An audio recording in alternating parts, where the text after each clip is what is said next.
Saduceus, fariseus, vim contar como que era. Lembrei como que aquela galera se organizava.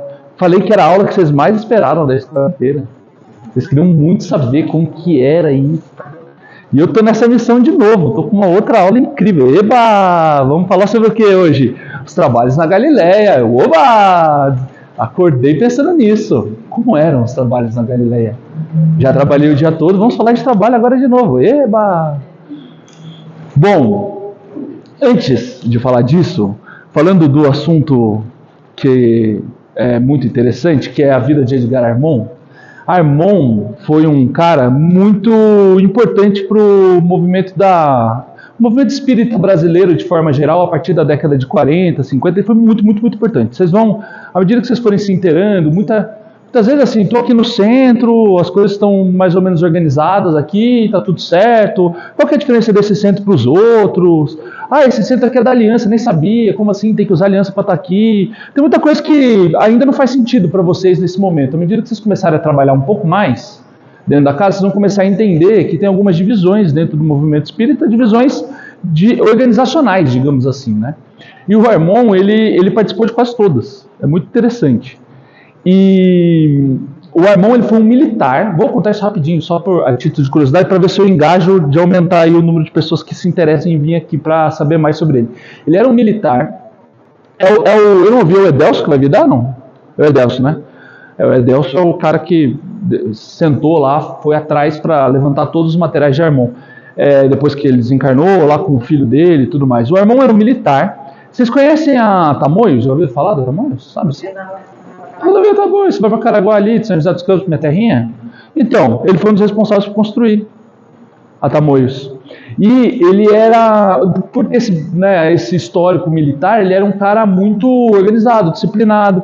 Então, quando ele começa a olhar para o espiritismo e para a doutrina, uma das coisas que ele percebe, quando ele ainda estava lá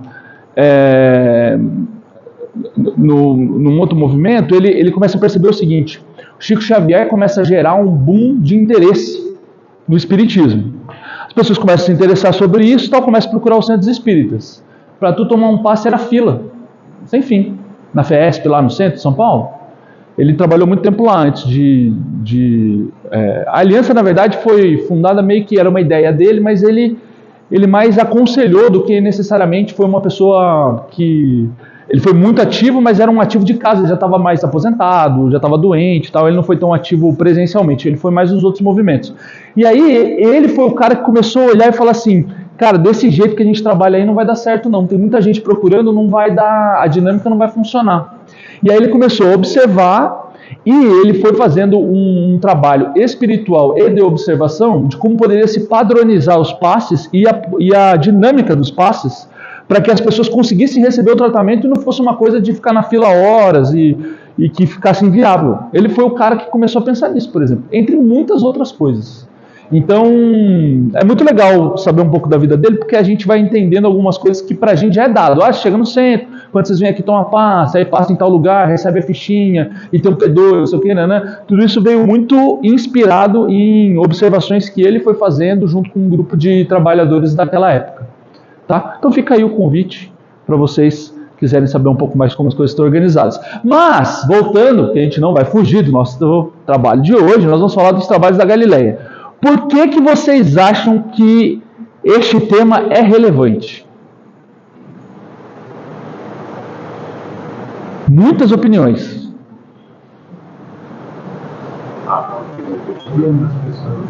Por causa do cotidiano das pessoas lá na Galileia? Eu acho que é por conta de muitas organizações que a gente tem hoje que foram inspiradas no que eles faziam, como eles trabalhavam. Os galileus, você disse? As organizações, como era feito, então hoje em dia nós temos alguma coisa de fazer isso. Diga lá. Porque ele já tinha de Jesus, que ele não tinha. Patrícia, tá mais quente. Jesus, ele atuou na Galileia quando ele tinha 32 anos, mais ou menos, ali, mais fortemente, né? Que é o período que a gente tem mais relatos, que é onde está a passagem mais escrita da vida de Jesus. E Jesus viveu até os 33. Pegadinha para ver se vocês estão, né? Porque depois eu vou vir tomar aula aqui de novo, eu vou perguntar. Eu vim dar aula do quê? Não, eu estou aqui só para ver se vocês estão ligados. Então, Jesus está até os 33 anos. Então, assim, foi pouco tempo. E o pouco tempo que Jesus atuou, ele atuou muito nesta região. Então, a minha proposta de aula hoje, a gente vai fazer duas coisas. Eu vou contando para vocês mais ou menos como que era a região e por que ela foi escolhida, mas ao mesmo tempo eu vou usar um livro de fundo, porque neste livro são personagens que vivem orbitando ao redor de Jesus e que vão comentando sobre ele, não necessariamente interagindo diretamente com ele, mas ouvindo falar e tal. Nesse livro a gente tem dois pontos de vista.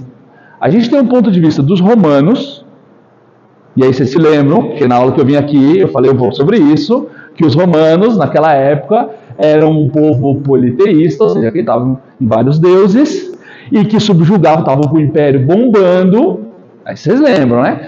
E que ali naquela região, quando eles dominavam, eles não estavam interessados em ficar mandando na religião e tal. Desde que pagassem meus impostos, deixa os caras terem o que eles quiserem ter de religião, certo? Falamos sobre isso. Então, aqui a gente vai ter a visão dos romanos e a gente vai ter a visão dos judeus da época, só que, inclusive, isso vai ter um recorte de classe social, porque os romanos vão ser mais pobrinhos, não, mais riquinhos, e ali os judeus são mais humildes dentro dessa história e dessa estrutura, tá? Então, muito legal, já fica a recomendação, acho que vocês acham fácil no YouTube, tá?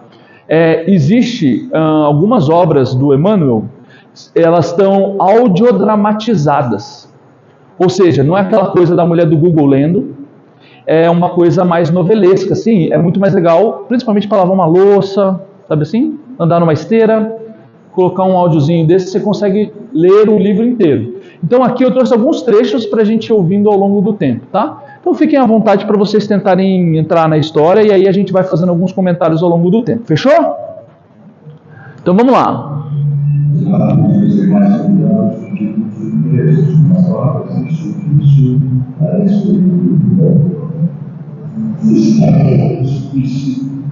Todos aqui são que a cada dia nosso profeta dos primeiros considerados. Mas esse homem tem alma muito especial, uma força inexplicável que atrai multidões à casa. Multidões. Isso começa a gente. Uma relação da situação.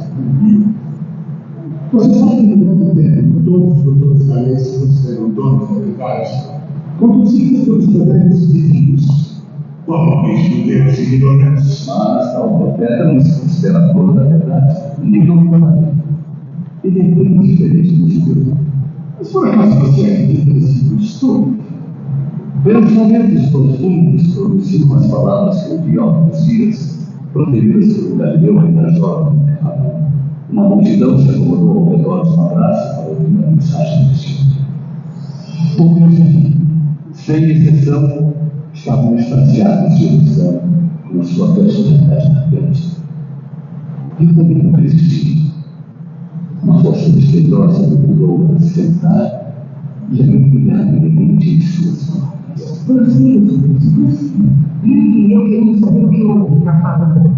Ele tinha uma personalidade pura, transparente, que dominava todos com simples olhar. Suas palavras prometiam maravilhas eternas. Seus cabelos brilhavam em movimentos claros do sol, crepúsculo mais claro que eu já vi sobre o mar. Seus olhos transmitiam piedade. Seus pés descalços representavam liberdade e segurança.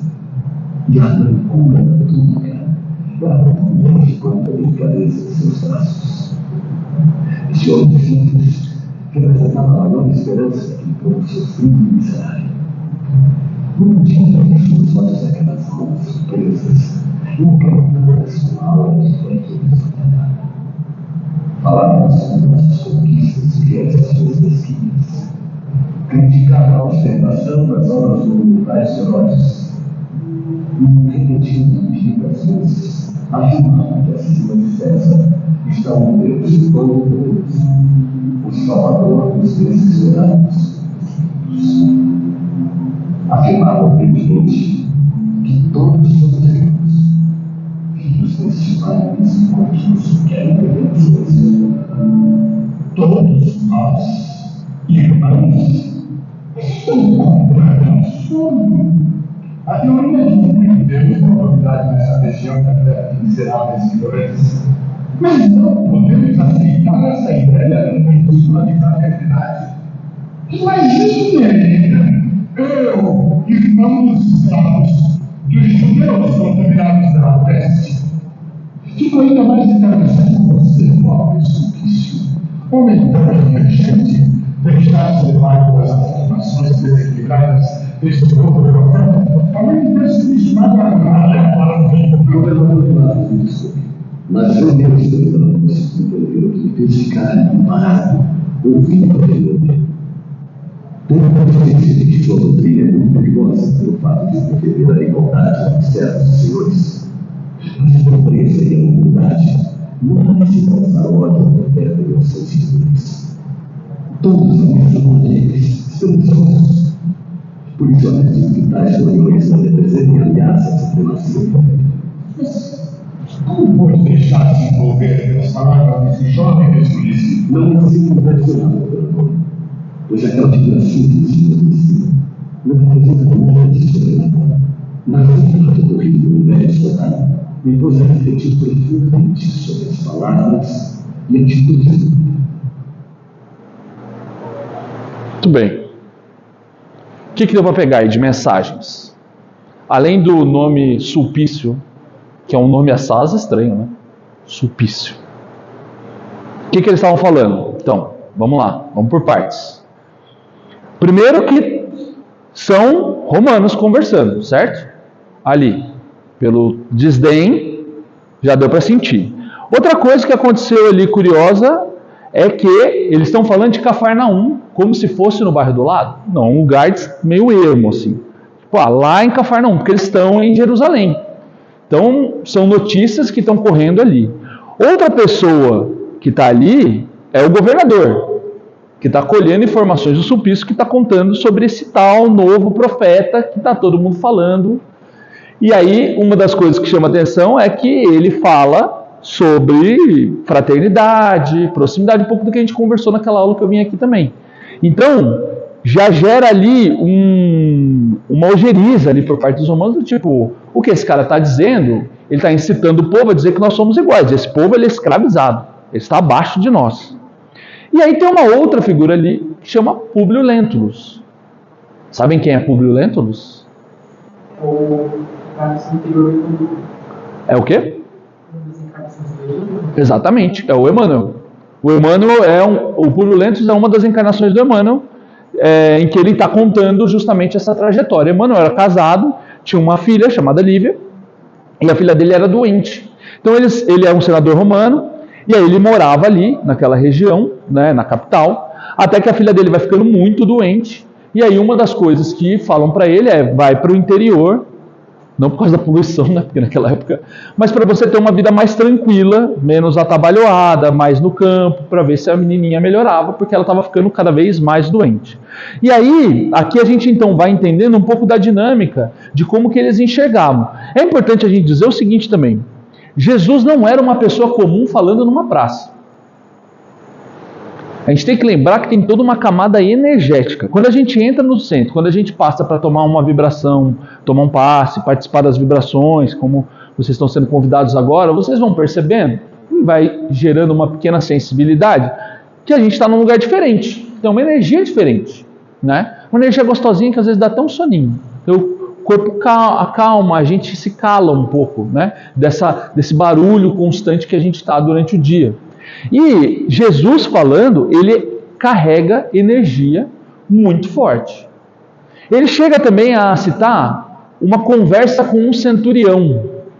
Vocês pegaram? Ele chegou a falar, estava meio baixinho o áudio, depois ele até aumentou lá, ficou melhor. Mas ele fala assim, é porque eu tive uma conversa com um centurião. O que vocês acham que é essa conversa aí? Alguém se lembra aí de alguma história com centurião? Vou deixar vocês pensando, daqui a pouco a gente volta. Muito bem, então vamos lá. É importante a gente também pensar o seguinte, vamos para aquela época, para a gente começar a entender o que era a expectativa do novo Messias para os judeus. Porque lembra que a gente falou que os judeus já esperavam um novo Messias. Jesus dizia que era o Filho e que o reino dele não era daquele mundo. Por que vários dos judeus não fizeram essa conexão de que assim, o Jesus está aqui falando, está tudo escrito lá, Jesus está falando, por que não é a pessoa? Por que não teve esse match?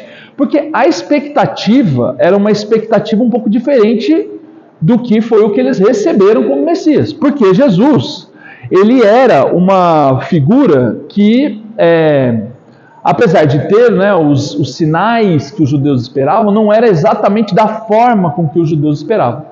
Então, olhando para aquela época, primeiro que os romanos, ouvindo essa história, né, e o Herodes, que vai vir, que está para nascer e tal, ele, para se proteger, fala, então mata todos os primogênitos, já que vai vir um homem, tem toda aquela movimentação da morte dos primogênitos, que é uma forma, porque Herodes fica com medo dessa crença, desse povo que vai vir, vai que é verdade, então vamos matar.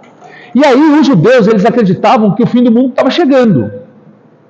E que o cara que ia vir era para resolver esse lance do fim do mundo.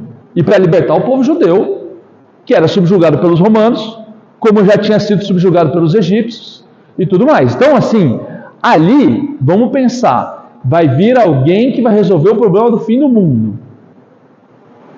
Cara, qual que é o desenho dessa pessoa? É uma pessoa com um aspecto mais de guerreiro, uma pessoa com um aspecto muito diferente de um cara simples que andava por aí descalço, falando sobre um reino que não é desse mundo. Então tem uma diferença de expectativa e realidade, porque o que era pintado como o fim do mundo, né, era com as referências que se existia da época. E é natural que a expectativa também vá para esse lado, certo? Também vale lembrar, que a gente viu muito recentemente aqui, que o João Batista estava passando e já fazendo uma movimentação como que preparando o terreno, falando para as pessoas da vinda do Messias. Ó, tá vindo, vem aí, não perca, vem aí um tal de profeta, vocês têm que estar preparados para esse momento, etc. E ele direcionava Jesus como Messias, tanto que tem um momento do encontro, Jesus é batizado por ele, e aí depois ele é assassinado, né? O João Batista é assassinado, como até uma forma de... ele vê isso como uma forma dele sair um pouco de cena, ele vai saindo, vai parando de falar para deixar Jesus aparecer naquele momento e as pessoas começarem a ouvir ele, né? Então, muito bem, vamos falar um pouco da Palestina, porque isso é uma coisa que a gente fala muito, lê muito, mas às vezes a gente não visualiza muito, né? Então, a Palestina na época de Jesus, ela era dividida em 6 grandes regiões aqui, mas falando das 4 principais, a gente está falando da Judéia, aqui embaixo, que era perto, né, que pegava a região de Jerusalém aqui e tudo mais, a Pérea, a Samaria, Decápolis, e olha onde ficava a Galileia. Lá em cima. A Galileia era um lugar que tinha o Mar da Galileia, ali, aquela bolinha branca ali, era o Mar da Galileia. E aí, o que acaba acontecendo? Aquele lago, que eles chamavam de mar, porque ele era muito grande, ele facilitava a locomoção. Então, o que aconteceu? O povo foi se organizando ao redor do Mar da Galileia.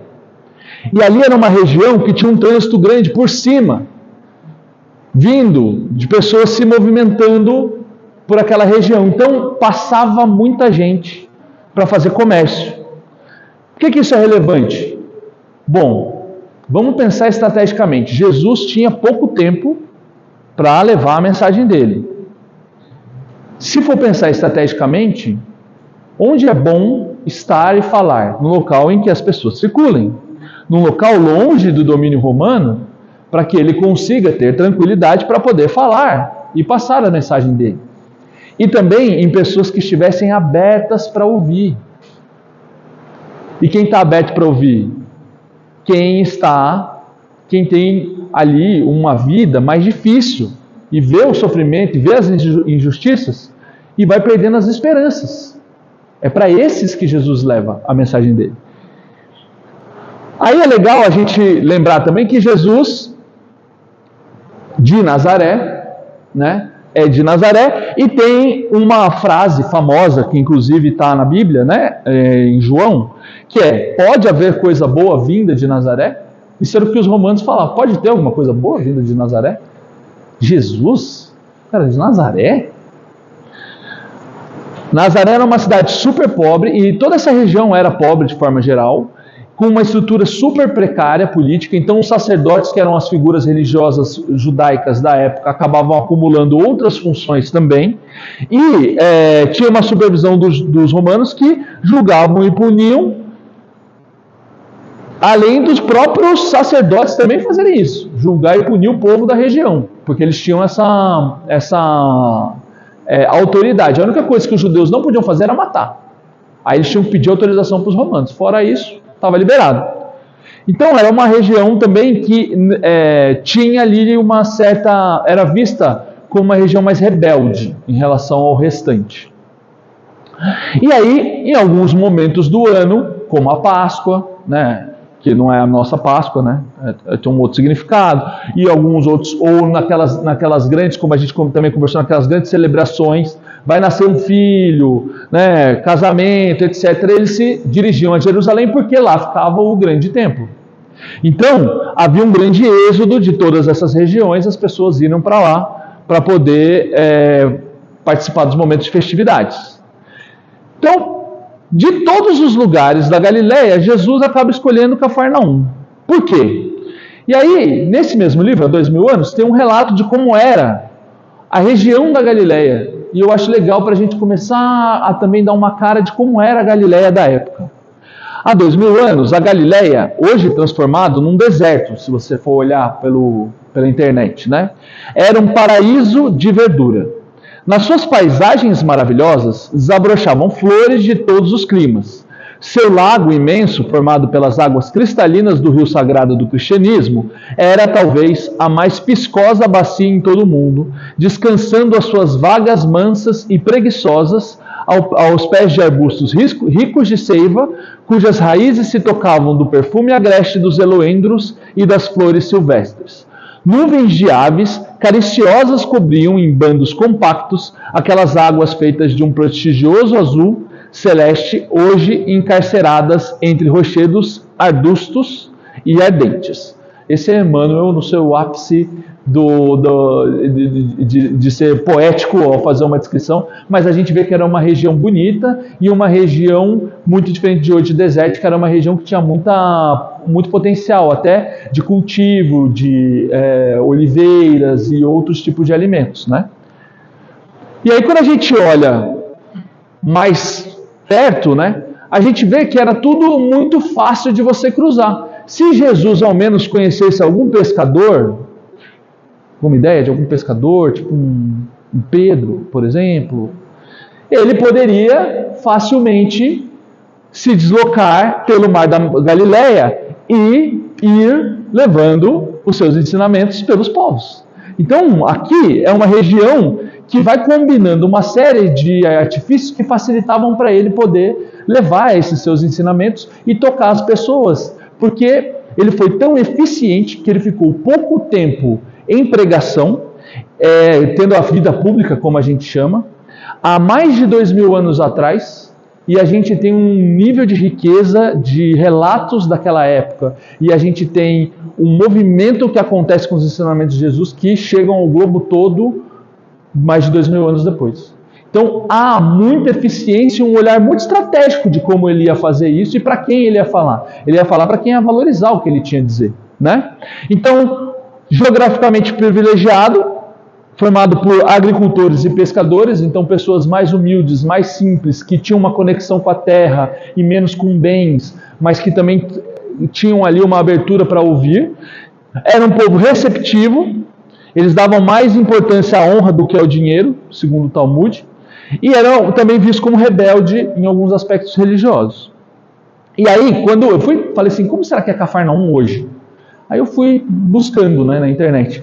E é legal porque ainda hoje tem na região a casa da sogra de Pedro, que é onde muitas vezes eles ficavam, né? E na frente da casa da sogra tem lá, né? Hoje é só pedra ali, né? Mas tem ali marcado para você visitar e tudo mais. E tem uma estátua de Pedro na frente da casa da sogra ali, né? E aí, em Cafarnaum, Jesus acaba trazendo, né, se aproximando de novos discípulos, que foi o Levi, que era cobrador de impostos, depois vira Mateus, né, rebatizado, e os irmãos Tiago Maior e João Evangelista, que eram filhos de Salomé e Zebedeu. Então ali também acaba que muitos dos seus discípulos vêm dessa região, né? E aí aqui, por exemplo, é a sinagoga de Cafarnaum, onde Jesus muitas vezes pregou, porque como judeu ele poderia pregar nas sinagogas e poderia falar ali para o povo judeu da época. Então ele vai tendo ali suas primeiras pregações em que ele falava as coisas que a gente foi ouvindo ali dos romanos, e isso vai fazendo com que as pessoas comecem a repensar, porque era muito diferente a mensagem que ele trazia perto do que eles tinham de visão em relação às escrituras da época. E isso vai gerando ali um burburinho entre as pessoas. Mas não só isso, o que era muito eficiente também é que ele curava. E isso vai fazendo também com que as pessoas comecem a entender que tinha alguma coisa diferente com essa pessoa que estava ali falando, trazendo uma mensagem diferente, falando que o reino dele não era desse mundo e tudo mais. Então, vamos ver aqui Então, assim, essa família se mudou para essa região de Cafarnaum, e agora a gente vai ouvir o relato de uma serva judia para a sua senhora romana. Elas tinham uma relação próxima, como ela via o tal do Messias, para a gente ter uma visão um pouco diferente. Pode ser? Nos últimos dias, o profeta recebeu nos braços numerosas crianças. Certa vez, ao sair da guarda do Senhor, a fim de receber as graças do Mestre, notei que muitas mãos compareciam a meu lado dos outros mundos, que se aglomeravam numa só festa, realizando uma bagunça ensurdecedora. Que se não começaram a passar as crianças para que os adultos pudessem ouvir o canto dos seus. Mas, quando todos os vinhos eles segurou-se na frente e escapou uma pergunta para Jesus. Deixai que muitos irmãos, porque o reino dos céus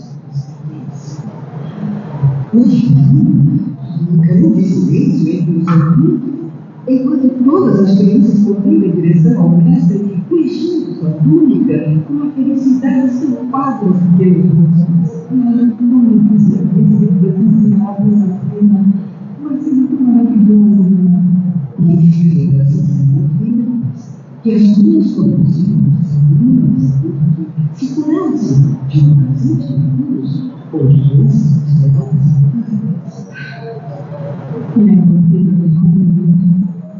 Mesmo possuindo à mão todos os recursos materiais para poder receber as graças de seu Deus. Não se preocupe com isso, senhora. Não são apenas as mulheres humildes do bom como eu que comparecem às pregações. Numerosas senhoras de elevado nível social também existem as lições de profeta, ensinando-se aos pobres, aos escravos, e o mesmo não desfazem. Apenas as estudas mais favorecidas para levar esses milagres a sermos Deu para ouvir aí, pessoal? Mais ou menos? Acho que pode deixar um pouquinho mais alto, viu? Né? Vai ficar melhor, né? Um pouquinho mais confortável. Mas assim, o que a conversa vai... Para onde vai a conversa, né? Primeiro, tem um ponto ali que é a senhora romana gostaria de levar a filha, porque o que a serva está relatando? Aquela passagem em que Jesus é tomado pelas crianças, porque as mães começam a levar as crianças que estavam doentes, que precisavam de algum tipo de intervenção, na esperança de que Jesus os curasse. E aí, a princípio, num primeiro momento, era um programa mais de adultos, porque todo mundo queria ouvir o que Jesus ia dizer. Quando ele chegava na cidade, muitas vezes vindo ali de barco, já estava todo mundo meio na ansiedade ali. E aí as crianças começaram a fazer uma zona. O que os discípulos foram fazer? Não, pessoal, dá licença aí, deixa Jesus falar, todo mundo quer ouvir, sai criança chata, está atrapalhando, não sei o quê. E aí ele vira e fala assim, não, deixa a minha... Porque ele já usa isso até para poder passar uma mensagem. Quem falou? Vinde as minhas crianças, porque delas será o reino dos céus. E aí, pensa que é uma mãe romana ouvindo o relato da serva falando, olha, Jesus aceita as crianças e ainda tem ali uma preocupação com as crianças de deixá-las chegar até perto dele porque elas estavam doentes e queriam ser curadas. E ela com uma filha doente, então ela começa a falar, podia ser minha chance ali. Mas a questão social a impedia. Aí ela disse, mas... Cara, meu marido é um senador romano, como é que eu vou chegar lá para ir ver o profeta? Ela que participava das conversas com Herodes, o governador. Então fica nessa contradição de estar presa dentro de uma estrutura, querendo usufruir, mas sem poder, e sofrendo com isso, porque está com uma situação que não consegue se desvencilhar, que é a doença da menina que não melhora. Uma coisa também interessante que ficou mais no final, não sei se vocês pegaram, mas é que na conversa se fala o seguinte, Jesus, não se preocupa, porque o profeta, ele não faz distinção se é pobre, se é rico, ele fala com todo mundo. Ele se desvencilha de quem tem mais recursos para dar mais atenção para quem não tem, mas ele fala com todo mundo.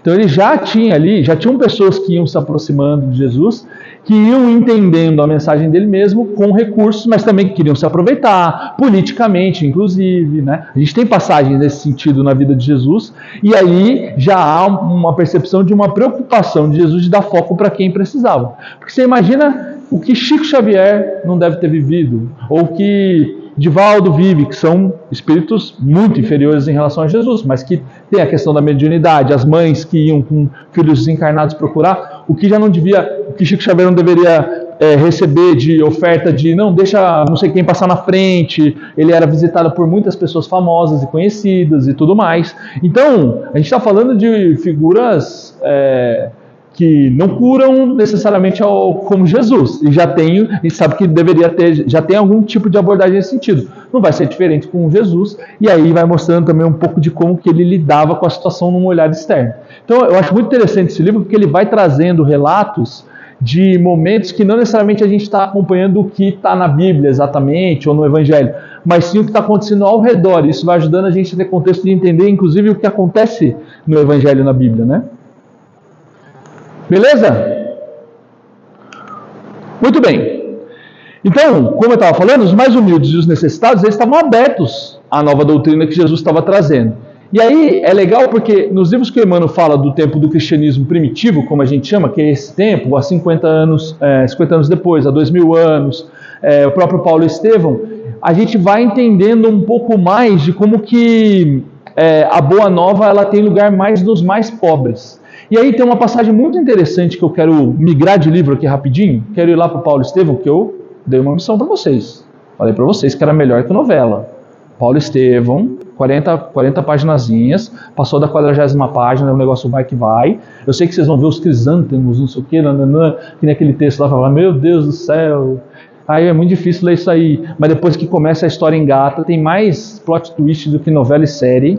Vai na minha, é muito legal. E aí o Paulo, depois que ele se converte e tal, e ele fala, não, sai por aí, né, ele começa a virar um cara power. O cara ia falar de Jesus assim, primeiro que ele se preparava para apanhar. Porque ele ia nos lugares para falar e a galera, nem todo mundo estava muito afim. Então o que esse cara apanhou, meu irmão? Para poucos, tá? E depois que ele era um doutor da lei, formado, a história da vida dele, ele foi preparado para ser o judeuzão mor, um cara muito cabuloso. Então ele tinha eloquência na fala, ele falava de um jeito que a galera era diferente. E aí quando ele se converte, ele fala daquele jeito, apaixonadíssimo sobre Jesus, que é uma figura que ele nem conheceu pessoalmente, né? Vamos lembrar. E aí ele tinha uma grande pira, não só ele, mas todas as pessoas cultas daquela época com a região da Grécia, os gregos. Porque os romanos se inspiram muito na sabedoria dos gregos. Os gregos trouxeram contribuições grandíssimas para a sociedade. E naquela época já era super valorizado. São os gregos. Os gregos têm que conhecer Jesus. Imagina pregar sobre Jesus lá para os gregos. E tinha uma expectativa, assim, o grande momento era a viagem internacional, é ir para Disney. Vão lá para os gregos, conta para eles Jesus. Estava animadaço. E aí o que acontece? Quando ele chega em Atenas para fazer a pregação, ele não tem a atenção de ninguém. As pessoas desprezam o que ele está falando. Ele não consegue gerar conexão com as pessoas dali. E aí, tem um trecho do Paulo Estevão que fala o seguinte: não pôde compreender imediatamente que Atenas padecia de seculares intoxicações intelectuais, e supondo-se desamparado pelas energias do plano superior, o ex-rabino deu expansão a terrível desalento. Não se conformava com a frieza geral. Ele, que já tinha passado por diversos lugares, e lugares até mais difíceis, sempre tinha uma reação. Por mais que fosse uma reação de violência, as pessoas reagiam ao que ele falava. E ali, frieza geral. Porque isso também é o momento em que você está. E é engraçado porque dá para a gente fazer até um paralelo com a questão da escola de aprendizes também. Qual é o momento que a gente está para estar aberto para estar aqui? Né? A gente tem que estar meio que alinhado com a proposta, né? A gente tem que estar querendo entrar nessa energia, né? Uma coisa que acontecia muito dentro do centro espírita era o seguinte: os jovens que fazem mocidade espírita, que são ali até os 18 anos mais ou menos, normalmente quando termina a mocidade, aí já vem o pessoal do centro desesperado, assim, não, que ele vai sair, vamos levar ele, você tem que vir para a escola de aprendiz, rapaz, vai ser muito bom a escola de aprendiz para você e tal, não sei o quê. Só que muitas vezes o jovem, ele quando senta na cadeira aqui, que tá vindo da mocidade, não necessariamente ele se conecta. Porque ele não está nesse momento. Talvez ele precise de uns 5, 6 anos, a vida acontecer um pouco mais, para que ele esteja conectado com essa proposta que está aqui, para que ele consiga valorizar. Às vezes a gente fica mais preocupado, né? Ou trazer, talvez vocês encontrem pessoas que falam assim: tu devia fazer uma escola de aprendizes? Devia fazer um bem para você? Mas se a pessoa não está na energia, não adianta.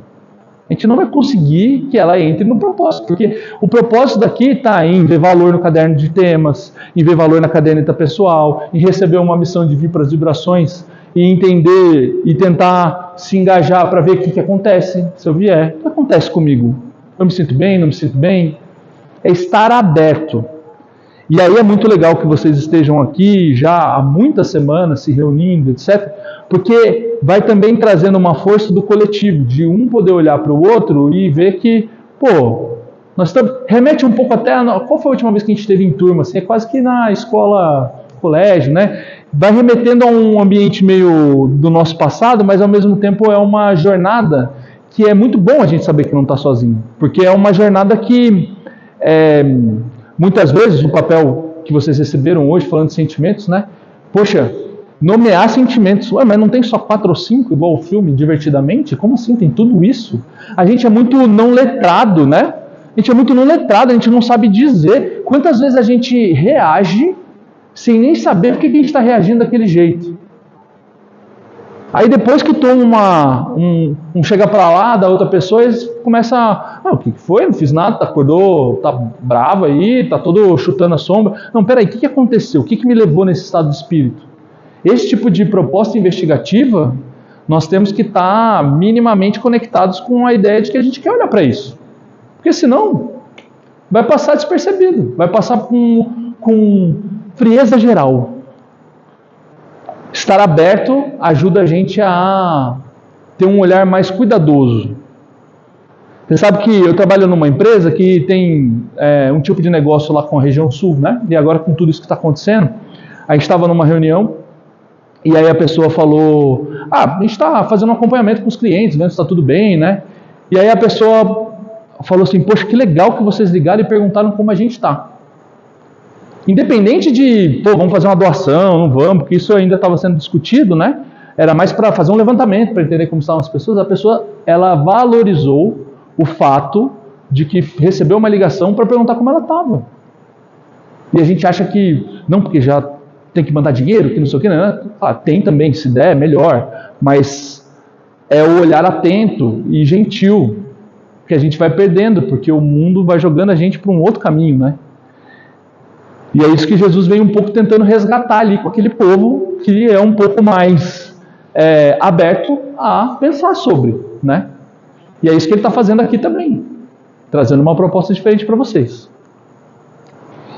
Então, Jesus começa a percorrer todas as cidades, ele vai passando pelas sinagogas, ele vai contando sobre a boa nova e curando todo tipo de doença e enfermidade. Com isso, Jesus, como eu falei, ele era diferente, né? Então isso vai fazendo com que as pessoas comecem a ter uma relação diferente ali com o profeta e falar sobre ele, naturalmente, né? Então, muitas vezes era o próprio poder da fé das pessoas que procuravam por Jesus que geravam essa transformação. E aí, um ponto importante é o seguinte: você podia até ser curado, mas a doença, a gente sabe, nada é por acaso. Não quer dizer que, peguei gripe, na última encarnação, certeza que eu chutei a canela de uma pessoa. Não, né, gente? Não é nesse nível não é num nível infantil. Mas doenças importantes, elas são caminhos de reflexão, para a gente pensar como a gente está vivendo ou até, eventualmente, fazer uma correção de rota de alguma característica que a gente tenha. Repensar mesmo, oportunidade. Adiantava, eu tenho uma super fé, não, Jesus vai, se eu encostar nele e tal. De repente, resolvi meu problema? Se você não teve um olhar para si e não fez a evolução necessária, essa doença não necessariamente foi resolvida. Foi resolvida ali, no primeiro momento, passava um tempo, depois a doença podia voltar. Tem relatos disso em livros espíritos que não adianta você só ter sido curado por Jesus ali se você não se engajasse em se olhar.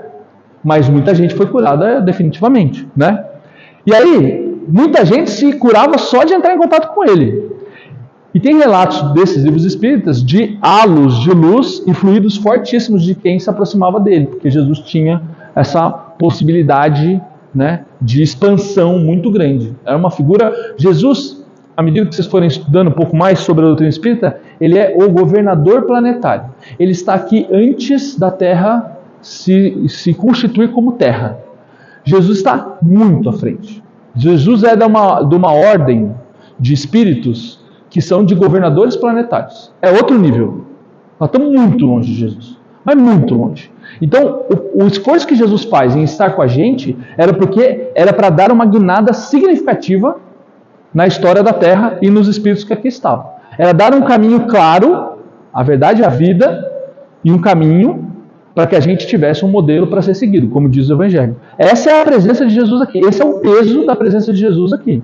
O esforço que Jesus faz para voltar à carne é enorme, é muito grande. E aí o fato dele estar circunscrito a uma carne, um espírito que está há muitos e muitos anos em outro patamar, então, assim, algumas religiões falam uma questão de sacrifício numa outra perspectiva.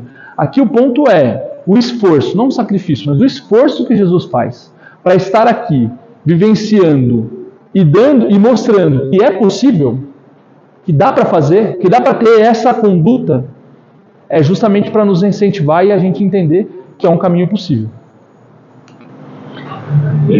Mas, muito curiosamente, não é simples, apesar de ser meio óbvio. E aí aqui vamos ver um relato da casa de Públio Lentulus, em que a gente vai ter a conversa do Públio com um amigo e depois, num outro cômodo, meio simultaneamente, da esposa dele com a moça que trabalhava lá, a Ana. Dentro daquele espaço, minha família, agravam-se cada vez mais as feridas que formam o corpo mais frágil da pobre criança. A menina não consegue mais sequer se levantar do túmulo. A angústia do senador Lentulus parece ter chegado. Pois Públio já recomendou todos os meios para melhorar as condições da filha doente. Porém, dia após dia, cada vez mais encontrado com o povo de Cafarnaum, já não é mais desconhecida a fama das obras e das pregações de Jesus. Uma tarde, porém, o sofrimento da pequena filha parece mentir o mal. há um azul escuro interno que já tem mais forças para agir. No mesmo dia, ao jantar, a sensibilidade paterna do senador Médicos fala mais alto e conversando sós com o Sulpício Carquinhos, desabafa em lágrimas de homem conhecido e pai desesperado. Meu amigo, o que me diz desses rumores espalhados sobre o profeta de Nazaré? O mundo de Cafarnaum nunca maquiado nos milagres desse homem misterioso. Que os deuses me perdoem Sulpício, mas só um milagre. Um grande milagre será capaz de salvar minha filhinha da morte. Desejo ser liberta.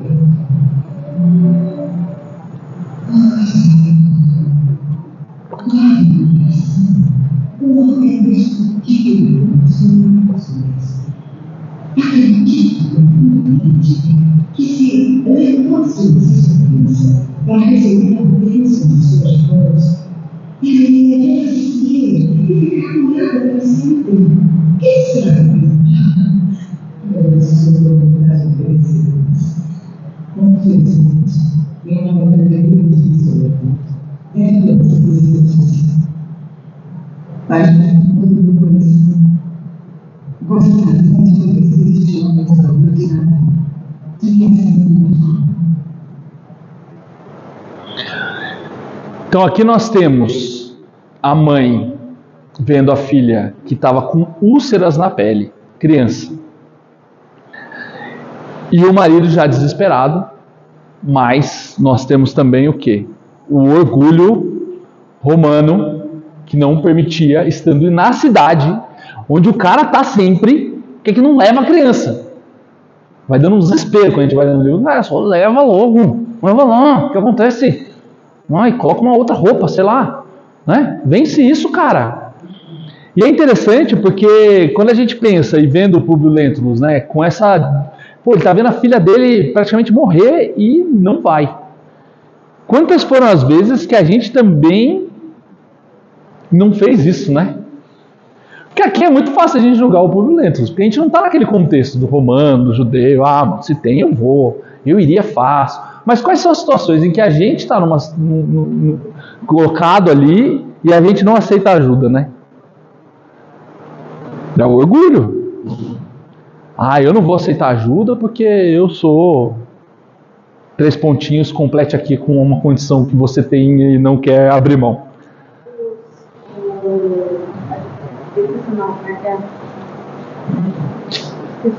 Testemunho de Jeová.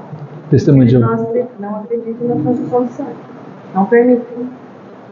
Não permitem o quê? Transfusão de sangue. Transfusão de sangue. Se os filhos tiverem precisar, não faz. Vacina obrigatória não faz. Já era pequena que a gente escutava essa história. E às vezes a pessoa estava doente, então dava para ir no hospital, falava que ia fazer transfusão. Não fazia. Mas você sabe que... São crenças. Sim. Né? Mas nesse contexto aí o orgulho é tão grande em seguir uma situação que não permite nem salvar quem conseguiu. Assim, acho que a gente também pode fazer um exercício do tipo. A gente sabe do poder da energia, certo? E aí, o poder da fé também. Do ponto que hoje também é liberado nos hospitais. Sim, fez. De oração, sim. De posição de mão. Mas o exercício que eu proponho aqui é o seguinte: se a gente fica sabendo que uma amiga espírita, que, super engajada, não sei o que, né, resolve levar o filho para ir lá ser abençoada por um pastor que estão falando que cura as pessoas, etc. Será que a gente também não ia ficar meio... mano, você está acreditando nisso? O ponto é o seguinte, quando a gente vê a situação do outro, às vezes parece que está muito simples ser resolvida. Mas quando a gente está inserido, parece que a gente constrói uns muros muito loucos, que são invisíveis. A gente se acha perdido, a gente acha que está dentro de um labirinto, sendo que a saída está do nosso lado. É que a gente simplesmente não aceita que a gente vai ter que dar espaço para cá e não para lá. Não, tem que ser para cá, tem que ser para cá. Vai batendo a cabeça na parede, batendo a cabeça na parede. Isso passa muito pelo nosso autoconhecimento, a gente se auto-entender e começar a perceber assim, eu faço isso e não percebo. Eu faço isso e não percebo que eu estou fazendo isso. Com o outro, comigo mesmo. É muito legal a gente ver que os discípulos, na época de Jesus ali, quando a gente vai ouvindo essa vida pública, eles estão perdidões. Chega um monte de criança, não, as crianças não podem, as crianças não podem. Ou que os discípulos estão preocupados. Não sabem o que fazer. Jesus morre e eles não sabem o que fazer. Fica meio, e agora? Tal. Tinham dentro deles características importantíssimas, mas tinham dificuldade de absorver o conhecimento na profundidade que Jesus trazia. Porque Jesus, quando fala de uma parábola, é uma cebola. Camadas e camadas de informação ali. Se você ficar só com o superficial, vai te servir. Mas à medida que você vai entendendo e bebendo da água viva, né, como diz o Evangelho, você vai conseguindo perceber que tem as complexidades por trás e o quanto aquilo é mais profundo do que só a primeira mensagem. Isso que eu ia perguntar. A quantidade de informação e experiência que vai te dando essa amplitude. Sim, com certeza. Um exercício muito legal é você pegar, por exemplo, o próprio Evangelho e abrir a esmo e aí marcar essa passagem. E aí daqui a algum tempo, quando o seu contexto de vida muda, você lê a mesma passagem, muda a sua interpretação. Sabe o que é mais legal ainda? O caderno de temas. Falei isso para vocês a última vez que eu vi, é uma fotografia. Eu falei, você lembra, né? É uma fotografia do momento. Você tá mega convicto. Nossa, não, é assim, não sei o que, tem que ser assim, eu penso assim. Aí passa 5 anos, você abre o caderno de temas, lê e fala assim, nossa, nada a ver isso aqui, hein? Aí nesse caso, as mesmas questões quando eu reajo a uma situação. Sim. Se eu estou de equilíbrio, eu vou reagir do jeito. Agora, se eu estiver lá no meu nível estressado... Exato, exatamente. Então, é interessante esse modo que a gente vai entrando de autoobservação, de se colocar e às vezes dar uns passinhos para trás assim e falar, olha só como eu reagia e aí agora, ou então que eu acabei de reagir, mas não é o melhor jeito. Porque quais foram os gatilhos que me fez chegar lá, etc. Começar a fazer essas perguntas dos porquês, né? E aí, quando que o nosso orgulho nos cerceia de sermos melhores? Ou da gente estender a mão ou da gente receber essa mão? É imobilizador o que o orgulho faz com a gente. É muito doido, porque é imobilizador. A gente sabe, mas eu não vou pedir desculpa. Mas eu devia, mas eu não vou. Aí entra um conflito, né? Mas o que acontece se eu pedir? Vamos testar, pedir? Isso também não acontece quando as pessoas têm um dom e se acham, crescem, né? Se achando que aquilo tem que ser dado e não cobrado. E aí acaba se cegando e não encontrando, não vendo o seu entorno. Eu acho que, assim, uma das coisas que a doutrina também nos explica é que a gente precisa... o retorno vem a partir do nível de consciência que as pessoas têm.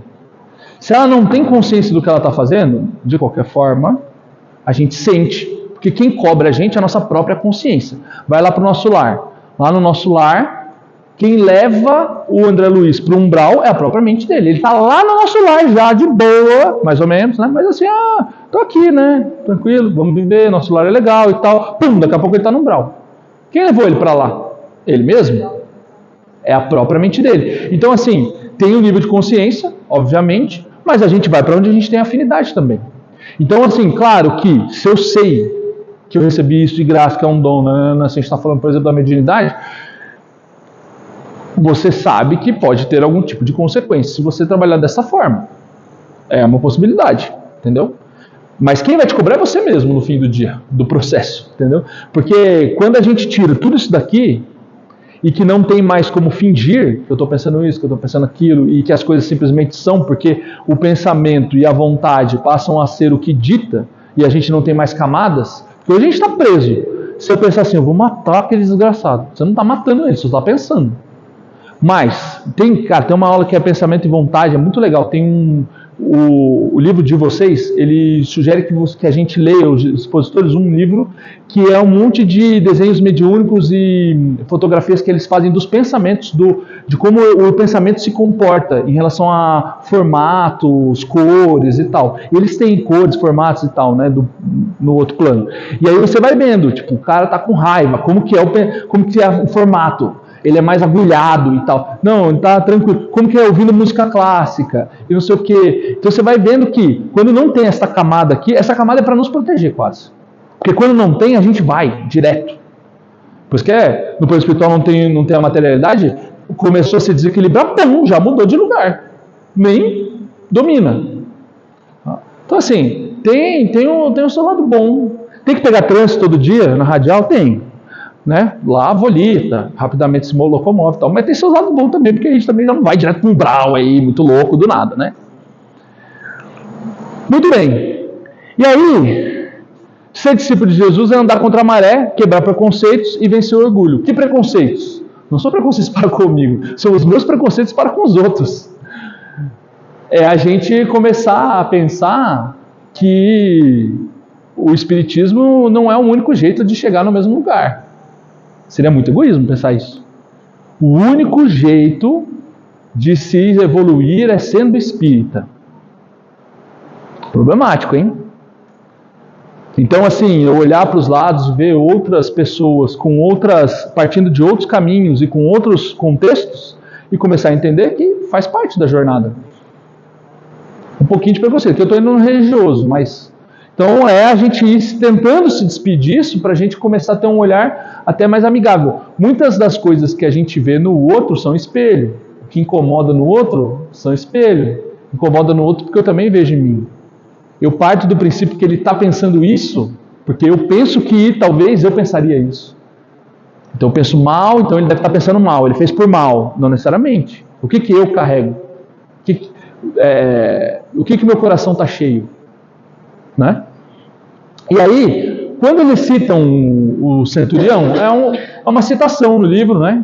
Mas como eles estão fazendo várias conexões com várias passagens bíblicas durante o livro, tem uma história do centurião, que eu não sei se vocês conhecem, que o centurião vai procurar. Centurião é um militar romano que cuida de 100 homens, né?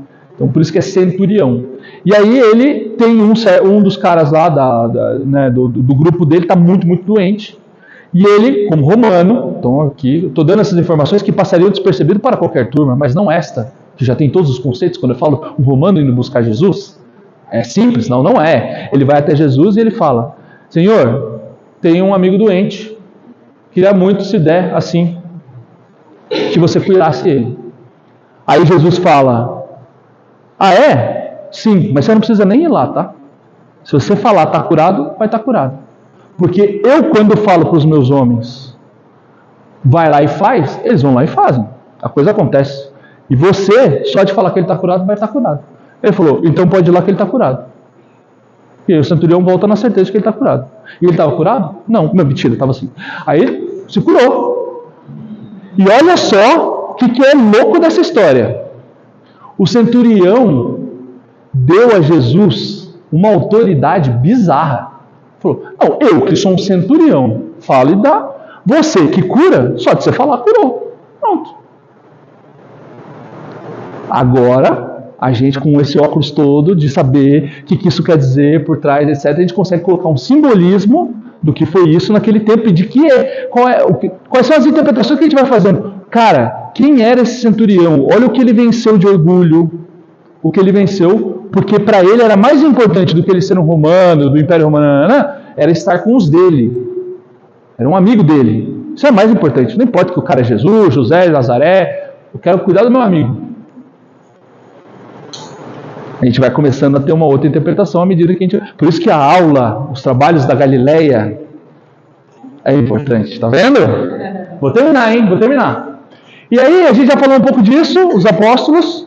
É um momento de aprendizado, de novos conceitos, é uma identificação de novas oportunidades. Eles ainda estão se entendendo ali, qual que é o papel deles. Claro que eles estão aprendendo, claro que eles têm ali uma carga de conhecimento e um estado espiritual muito avançado para a época, né, para o padrão da época, mas eles também, aqui eu quis, talvez eu tenha exagerado um pouco aqui na questão da importância deles, né? Mas o que eu quis trazer é que eles são falhos.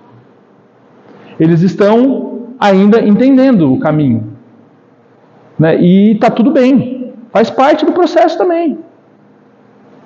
Porque eles nasceram em um mundo com algumas características, foram ensinados desde pequeno algumas características, e isso passa pela parte material, pelo trabalhar, e aí você abrir mão de tudo e seguir um cara, não é uma coisa simples. E eles já deram esse passo, que talvez a gente já não daria naquele contexto.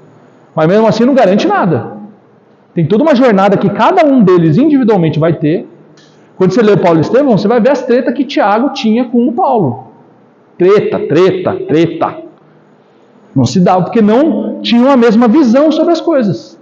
Tiago tinha uma visão de que tinha que se aproximar as palavras de Jesus para os judeus, que ele falou, os caras têm que entender, o cara lá é Jesus, vocês não entenderam ainda, é Jesus. E o Paulo tá, mano, não é para ele, a gente tem que falar para cá. Quem foi mais importante? Paulo, mentira, a gente não tem que colocar esse nível de importância. Quem foi mais importante? Cada um fez um trabalho, um foi para um lado, o outro foi para o outro. Cara, Pedro direto tinha que segurar a cabeça de cada um para não dar treta ali. Aqui eu estou falando metaforicamente, ninguém saiu na mão, tá, gente? Mas assim, no sentido de que Pedro interviu várias vezes para eles ficarem próximos, para mediar a relação ali dos dois, porque eles tinham visões muito diferentes em relação ao caminho que tinha que ser levar a palavra de Jesus. Beleza? E aí, Públio Lentulus toma uma decisão. Ele vai ver Jesus. Eu vou ver Jesus. Mas eu vou assim, meio no fim de tarde, vou vestido de outra coisa, vou escondido, vou por trás, vou assim, se tiver muita gente eu não vou, cheio de condição ele vai. Mas ele vai. E ele encontra com Jesus. E eu não vou contar o resto. Há 2.000 anos atrás, vocês encontram em qualquer livraria, vocês acham um audiolivro, esta criança Lívia será curada? O que acontecerá? E digo mais, quando eu fui tomar o autopasse, eu vi ali um cartaz de uma peça, ali na salinha do autopasse, há 2.000 anos. Eu não vi a data, porque eu olhei e falei, caraca, não é possível. Então tá tendo uma peça aí. Depois vocês podem ir lá olhar. Quem não quiser ler o livro, colar, já vê só a peça, já tá no caminho. Mas eu não vou contar. Tá bom? E aí vocês vão ter que descobrir o que acontece lendo o livro, ouvindo o audiolivro, etc. Porque a aula não é sobre o que acontece com o Públio Lentulus e Lívia. A aula é sobre os trabalhos da Galileia. E eu dei a aula. Então vocês não podem nem dizer que eu não dei a aula. Eu dei a aula. Tá bom? Então, se a gente não tiver fé, mas tivermos atitude, já seremos capazes de iniciar. A gente só precisa começar. Vai sem fé mesmo. Será? Vai indo. Vai na frente. A fé uma hora chega. Vai indo. Começa. Mas é importante começar. Na história, a gente não é Jesus. A gente é o Públio. A gente está falho. Né? Porque muitas vezes a gente já quer ser Jesus. Calma, galera. Vamos ser o Públio primeiro. Vamos devagar. Vamos começar a pensar sobre o que a gente está falando. A gente ainda vive a materialidade, mas a gente está iniciando um despertar para a caminhada da transformação espiritual. Foi um pequeno spoiler aqui, mas quem leu já está entendendo. Ele deve ter falado com Jesus mesmo, deve ter dado tudo certo. Não é tão fácil, tá? Beleza. Era isso. Valeu. Obrigado, gente. Vocês são ótimos.